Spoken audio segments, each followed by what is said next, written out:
गौरी पुत्र गणेश भगवान की जय। श्री लक्ष्मी नारायण भगवान की जय। हरे कृष्णा। बोलिए श्री शिवाय नमस्तुभ्यम। प्रिय भक्तजनों, आप सभी को माघ मास के कृष्ण पक्ष की षटतिला एकादशी की हार्दिक शुभकामनाएं। भगवान श्री लक्ष्मी नारायण जी की कृपा आप और आपके समस्त परिवार पर सदा सर्वदा बनी रहे। भक्तजनों, माघ मास के कृष्ण पक्ष की एकादशी को षटतिला एकादशी के नाम से जाना जाता है। कुछ स्थानों पर इसे षटतिला ग्यारस भी कहते हैं। भगवान श्री कृष्ण जी ने इस एकादशी के दिन तिल का 6 रूपों में किस प्रकार उपयोग करना चाहिए यह बताया है। इसलिए इस एकादशी का नाम षटतिला एकादशी पड़ा। जो भी मनुष्य इस एकादशी का व्रत रखता है और इसकी कथा को सुनता है, उसकी सभी मनोकामनाएं पूरी होती है तथा घर में सुख समृद्धि, धन संपत्ति और खुशहाली आती है। तो प्रिय भक्तजनों, आज हम इस वीडियो में षटतिला एकादशी की बड़ी ही दुर्लभ कथा और एकादशी माता की कथा को सुनेंगे। तो आप सभी भक्तजन बड़ी ही श्रद्धा, ध्यान पूर्वक और प्रसन्नचित्त मन से भगवान श्री लक्ष्मी नारायण जी के चरणों का ध्यान करते हुए इन कथाओं को पूरा अवश्य सुनिएगा। तो सभी प्रेम से बोलिए श्री लक्ष्मी नारायण भगवान की जय। एकादशी माता की जय। एक बार नारद मुनि ने भगवान श्री हरि से षटतिला एकादशी का महात्म्य पूछा। वे बोले, हे प्रभु, आप मेरा प्रणाम स्वीकार करें। षटतिला एकादशी के उपवास का क्या पुण्य है, उसकी क्या कथा है, कृपया कर मुझसे कहिए। तब नारद जी की प्रार्थना सुन भगवान श्री हरि जी ने कहा, हे नारद, मैं तुम्हें प्रत्यक्ष देखा सत्य वृत्तांत सुनाता हूँ। ध्यान पूर्वक इसका श्रवण करो। बहुत पहले मृत्यु लोक में एक ब्राह्मणी रहती थी। वह सदा व्रत उपवास किया करती थी। एक बार वह 1 मास तक उपवास करती रही। इससे उसका शरीर बहुत कमजोर हो गया। वह अत्यंत बुद्धिमान थी, फिर भी उसने कभी भी देवताओं और ब्राह्मणों के निमित्त अन्न आदि का दान नहीं किया। मैंने चिंतन किया कि इस ब्राह्मणी ने उपवास आदि से अपना शरीर तो पवित्र कर लिया है तथा इसको वैकुंठ लोक की प्राप्ति हो जाएगी, किंतु इसने कभी अन्न दान नहीं किया है। अन्न के बिना जीव की तृप्ति होना कठिन है। ऐसा चिंतन करके मैं मृत्यु लोक में गया और उस ब्राह्मणी से अन्न की भिक्षा मांगी। इस पर उस ब्राह्मणी ने कहा, हे योगीराज, आप यहाँ किस लिए पधारे हैं? तब मैंने कहा, मुझे भिक्षा चाहिए। तब इस पर उसने मुझे एक मिट्टी का पिंड दे दिया और मैं उस पिंड को लेकर स्वर्ग लौट आया। और कुछ समय व्यतीत होने पर वह ब्राह्मणी शरीर त्याग कर स्वर्ग आई और उस मिट्टी के पिंड के प्रभाव से उसे जगह जगह एक आम वृक्ष सहित घर मिला, किंतु उस घर को अन्य वस्तुओं से खाली पाया।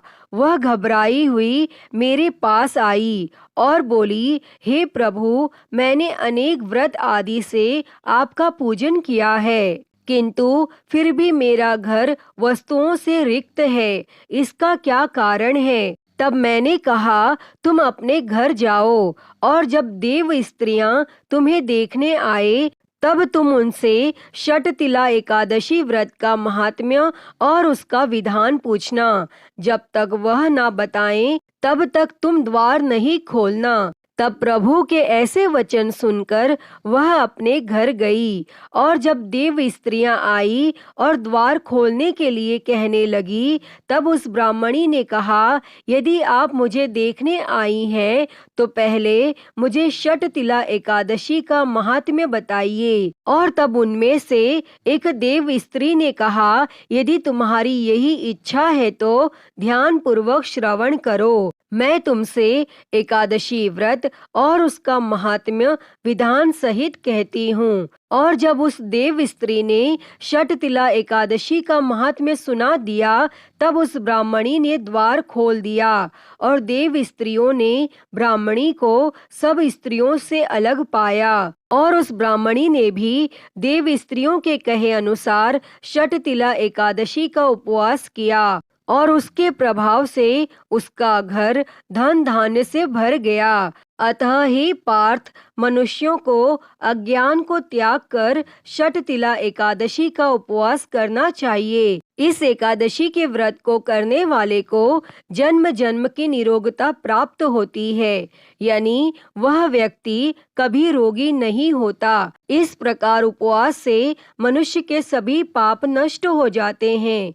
इसके बाद भगवान श्री कृष्ण जी कहते हैं, अन्न, तिल आदि दान करने से धन धान्य में बढ़ोतरी होती है। इससे यह भी सिद्ध होता है कि मनुष्य जो और जैसा दान करता है, शरीर त्यागने के बाद उसे फल भी वैसा ही प्राप्त होता है। अतः धार्मिक कृत्यों के साथ साथ हमें दान आदि अवश्य करना चाहिए। और इस प्रकार भगवान श्री कृष्ण जी के श्री मुख से एकादशियों का महात्म्य सुनकर श्रद्धा पूर्वक उन्हें प्रणाम करते हुए अर्जुन ने कहा, हे केशव, आपके श्री मुख से एकादशियों की कथाएं सुनकर मुझे असीम आनंद की प्राप्ति हुई है।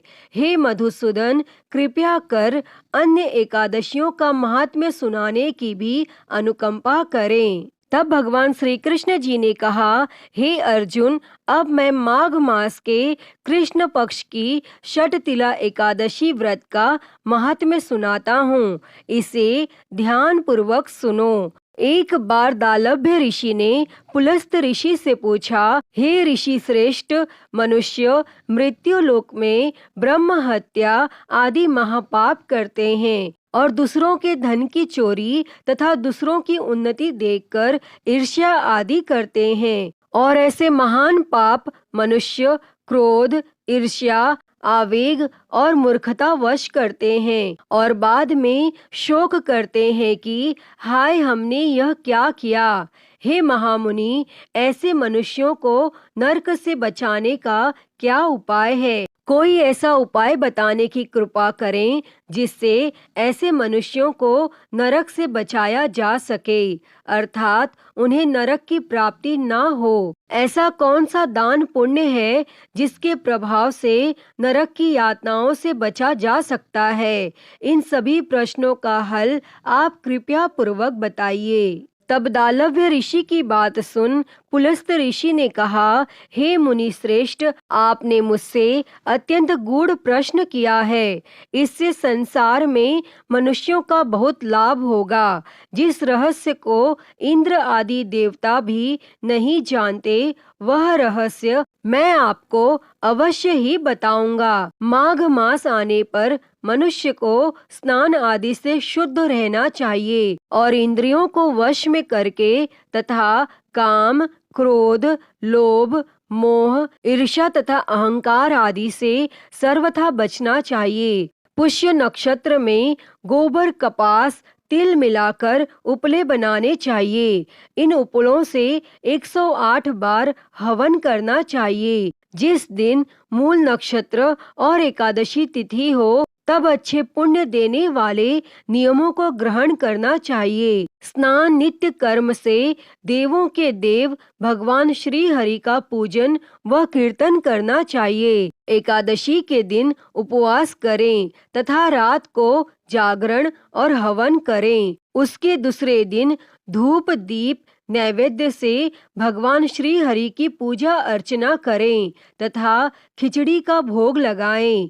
उस दिन श्री विष्णु को पेठा, नारियल, सीताफल या सुपारी सहित अर्घ्य अवश्य देना चाहिए। तदुपरांत उनकी स्तुति करनी चाहिए। हे जगदीश्वर, आप निराश्रितों को शरण देने वाले हैं, अर्थात जिनका कोई सहारा नहीं है, उन्हें सहारा देने वाले हैं। आप संसार में डूबे हुए का उद्धार करने वाले हैं।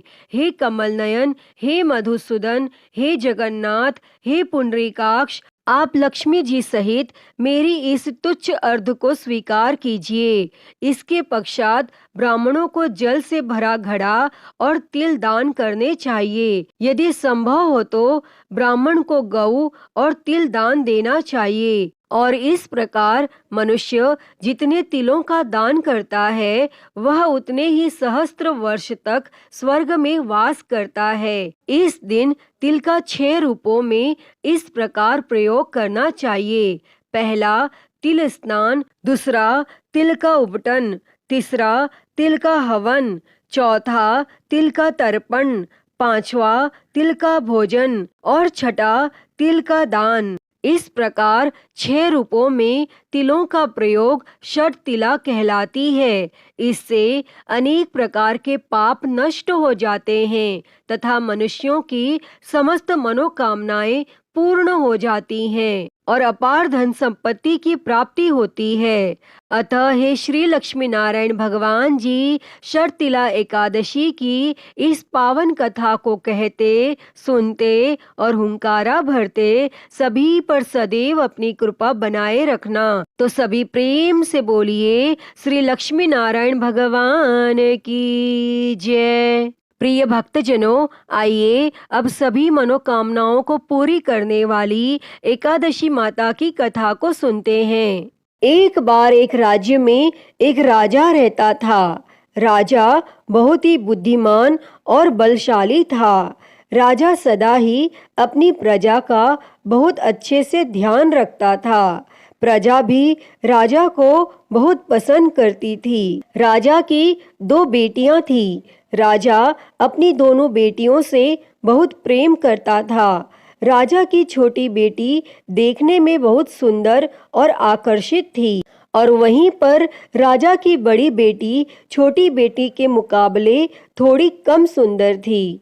राजा की छोटी बेटी माता की पूजा किया करती थी और सभी लोग राजा की छोटी बेटी से बहुत प्रेम करते थे और बहुत प्रशंसा किया करते थे।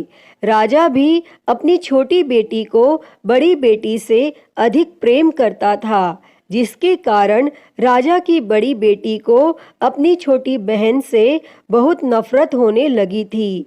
राजा की दोनों बेटियां जब बड़ी हो गईं, तब एक पड़ोस के राज्य में रहने वाले राजकुमार राजा की बड़ी बेटी के लिए रिश्ता लेकर आया। लेकिन जैसे ही उस राजकुमार की नजरें राजा की छोटी बेटी पर पड़ी तो वह राजकुमार राजा की छोटी बेटी पर आकर्षित हो गया और छोटी बेटी से पहली नजर में प्रेम करने लगा। और उस राजकुमार ने राजा की बड़ी बेटी के साथ विवाह करने से मना कर दिया और उसने राजा से कहा कि मैं आपकी छोटी बेटी से विवाह करना चाहता हूँ। और यह सब देखकर राजा की बड़ी बेटी अपनी छोटी बहन से बहुत क्रोधित हो गई और राजा की बड़ी बेटी ने अपनी छोटी बहन को अपना सबसे बड़ा दुश्मन मान लिया। तब राजा की बड़ी बेटी ने अपनी छोटी बहन से बदला लेने का निर्णय किया और राजा की बड़ी बेटी ने अपनी छोटी बहन को जान से मारने का उपाय सोचा और उसने अपनी छोटी बहन को मारने के लिए सबसे पहले एक लड्डू में जहर मिलाकर अपनी छोटी बहन को दिया और उसको लड्डू खाने के लिए कहा। लेकिन लड्डू खाने के बाद भी छोटी बहन को कुछ भी नहीं हुआ। लेकिन फिर भी बड़ी बहन ने हार नहीं मानी और जब उसकी छोटी बहन रात में कमरे में सो रही थी तब उसने एक मटके में सांप रखकर उसके कमरे में छोड़ दिया। लेकिन सांप भी छोटी बहन का कुछ नहीं कर पाया, जिसके बाद बड़ी बहन ने छोटी बहन से कहा कि चलो हम लोग कुएं में से पानी भरकर लाते हैं। और वह अपनी छोटी बहन को पानी भरने के बहाने कुएं के पास ले गई और उसने अपनी छोटी बहन को कुएं में धक्का दे दिया, लेकिन छोटी बहन को तब भी कुछ नहीं हुआ, क्योंकि हर बार ग्यारस माता उसकी रक्षा कर रही थी। और उधर बड़ी बहन अपने सारे प्रयास के बाद भी असफल हो रही थी, जिससे वो बहुत क्रोधित हो गई। और फिर उसने अपनी छोटी बहन के पास जाकर उससे प्रश्न किया कि मेरी छोटी बहन, क्या तुमको पता है कि भगवान ने सबकी मृत्यु एक निश्चित समय पर लिखी हुई है, और कैसे तुम्हारी या मेरी मृत्यु होगी, क्या यह तुम जानती हो? तब छोटी बहन ने अपनी बड़ी बहन को बताया कि हाँ दीदी, मैं जानती हूँ मेरी मृत्यु कैसे होगी। और छोटी बहन से यह सब बातें सुनकर बड़ी बहन मन ही मन बहुत प्रसन्न होने लगी, और उसने अपनी छोटी बहन से कहा कि तो तुम मुझे अपनी मृत्यु का राज बताओ। तब छोटी बहन ने अपनी बड़ी बहन से कहा कि मेरी मृत्यु तो एक तोते में है, जो तोते के गले में एक हार है, उससे मेरी मृत्यु होगी। जब कोई भी व्यक्ति तोते को मारकर उस हार को अपने गले में पहने तो मैं मूर्छित हो जाऊंगी, और जैसे ही उस हार को अपने गले से उतारे तो मैं वापस से जीवित हो जाऊंगी। और फिर अपनी छोटी बहन की मृत्यु का राज जानकर बड़ी बहन बहुत खुश हुई, और उसने अपनी छोटी बहन को मारने के लिए उसके पालतू तोते को ढूंढना शुरू कर दिया। और छोटी बहन को इस बात का आभास हो गया था कि कोई उसकी जान लेना चाहता है, जिसके लिए वह अपने पिताजी के पास गई, और उसने अपने पिताजी से कहा कि पिताजी, मेरी मृत्यु के बाद आप मुझे मत जलाइएगा, आप मुझे अपनी पुरानी वाली हवेली में एक पलंग में लेटाकर छोड़ दीजिएगा। तब अपनी छोटी लड़की की यह बातें सुनकर राजा बहुत आश्चर्यचकित हो गया, और राजा ने अपनी छोटी बेटी से पूछा कि बेटी, तुम यह क्या कह रही हो? तब राजा की छोटी बेटी ने बताया कि पिताजी, समय किसी के लिए नहीं रुकता, क्या कब किसको हो जाए इसका किसी को कुछ नहीं पता। फिर राजा ने अपनी छोटी बेटी से कहा कि तुम ऐसी बातें क्यों करती हो? 2-3 दिन के बाद तो तुम्हारा विवाह है।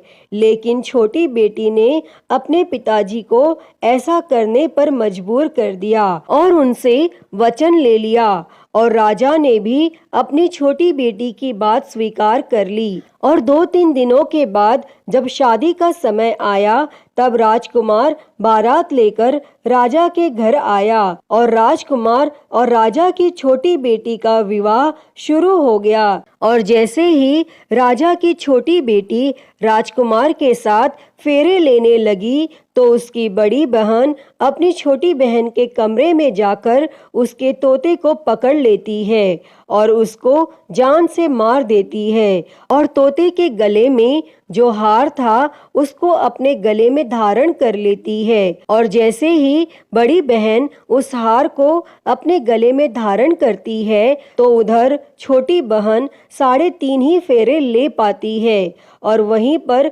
बेहोश होकर गिर जाती है। जिसके बाद राजा ने बड़े बड़े हकीमों को बुलाया और अपनी छोटी बेटी का इलाज करने के लिए कहा। और राजा की बात सुनकर जब वैद्य ने छोटी बेटी को देखा, तो राजा को बताया कि आपकी छोटी बेटी ना तो जीवित है और ना मरी हुई, ऐसा मैं पहली बार देख रहा हूँ। तब राजा ने वैद्य और हकीम को यह बात बाहर बताने से मना कर दिया और उनको कहा कि अगर तुमने यह बात किसी को बाहर बताई तो हम तुमको फांसी दे देंगे। और राजा ने अपनी छोटी बेटी को पुराने महल में जाकर एक पलंग में लेटा दिया और वहां पर कुछ सैनिकों को तैनात कर दिया। इसके बाद राजा वापस अपने महल पर आ गया और राजा की बड़ी बेटी अपने पिताजी के पास आई और कहने लगी कि पिताजी,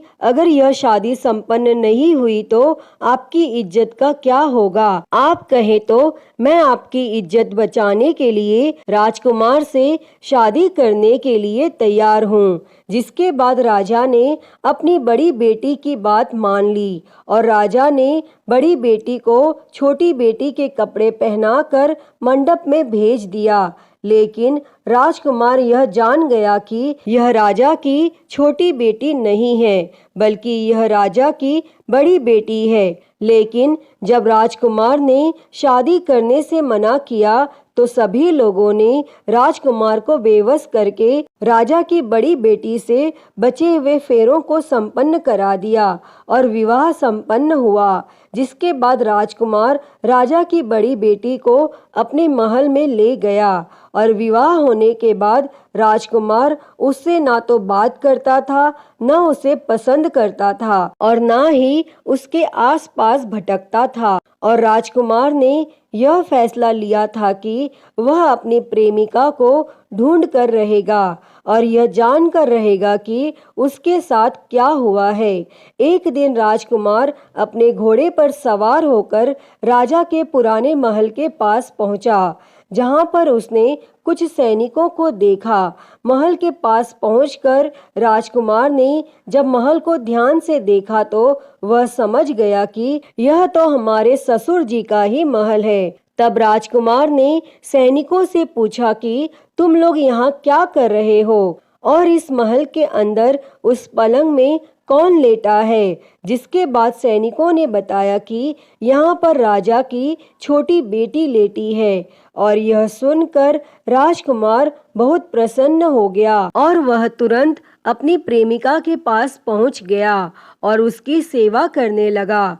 जैसे ही रात हुई तो राजा की छोटी बेटी उठकर खड़ी हो गई और राजकुमार यह देखकर बहुत खुश हो गया और उसने अपनी प्रेमिका से पूछा कि तुम यहाँ क्या कर रही हो, तुम मेरे साथ मेरे घर चलो। तब राजा की छोटी बेटी ने राजकुमार को सारी बातें बता दी कि मेरी जान एक तोते में बसती थी और मैंने यह बात सिर्फ अपनी बड़ी बहन को बताई थी और मुझे पता है कि उसने ही मुझे मारने का प्रयास किया है। उसके पास एक हार है जिसको वह सुबह पहन लेती है और रात को उतार देती है। जब तक वह हार को पहन कर रखती है तब तक मैं मूर्छित रहती हूँ और जैसे ही वो हार को उतार देती है तो मैं जीवित हो जाती हूँ। और जब तक मेरी बड़ी बहन के पास वो हार रहेगा तब तक मैं ऐसे ही जीवित और मूर्छित होती रहूंगी। अगर मेरी बड़ी बहन के पास